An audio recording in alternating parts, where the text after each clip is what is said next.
जो विमल Negi chief engineer HPPCL जिनकी मृत्यु हुई है, उनकी डेड बॉडी मिली है और उसके पश्चात परिवार के लोग जिस प्रकार से धरने पर बैठे थे, हमारा जब उनसे मिलना हुआ था, उनके परिवारजन का आग्रह था कि इस सिलसिले में CBI की जांच हो, एक बात, और दूसरा उनका ये भी था कि अधिकारियों का सस्पेंशन हो और अधिकारियों के सस्पेंशन के सिलसिले में अभी तक एक अधिकारी जो देशराज जो चीफ जो डायरेक्टर थे वहाँ पर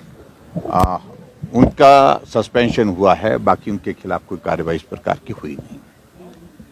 और परिवार के लोगों का बार बार इस बात के लिए आग्रह था कि ये इन्वेस्टिगेशन फेयर होनी चाहिए, बिना दबाव के होने चाहिए, बिना प्रभाव के होने चाहिए और इसलिए ये जांच CBI के माध्यम से करवाई जाए। और हमने उसी दिन कहा था हम विधानसभा के अंदर भी सारे मामले को उठाएंगे, सरकार के समक्ष बात रखेंगे कि CBI जांच हो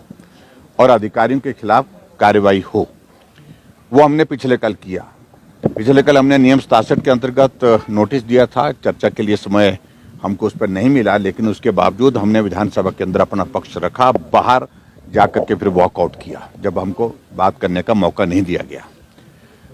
ऐसी सूरत में दूसरी बात जो हमने परिवार के लोगों के साथ जब हमारा मिलना उस दिन हुआ था, कमिटमेंट की थी, हम राज्यपाल महोदय जी के पास जाकर के भी बात रखेंगे आपकी बात को। तो उसी बात को ध्यान में रखते हुए आज हम राज्यपाल महोदय जी के समक्ष आकर के अपनी बात कहने के लिए आए थे। पार्टी के हमारे प्रदेश के अध्यक्ष डॉक्टर राजीव बिंदल जी और पूरा विधायक दल, हमने राज्यपाल महोदय जी को एक ज्ञापन दिया जिसमें परिवार की ओर से जो आग्रह किया था उसका भी हमने जिक्र किया कि CBI की जांच मांगते हैं, CBI की जांच हो। और उसके साथ साथ में जो फैक्ट्स हैं, जो बातें सुनने को आ रही हैं, जो चली हैं, ये कि दबाव और गलत काम के लिए दबाव, इन सारी बातों को लेकर के हमने राज्यपाल महोदय जी के सामने अपनी बात कही है और उनसे आग्रह किया है कि आप अपने कार्यालय का प्रभाव इस सारी चीज़ के लिए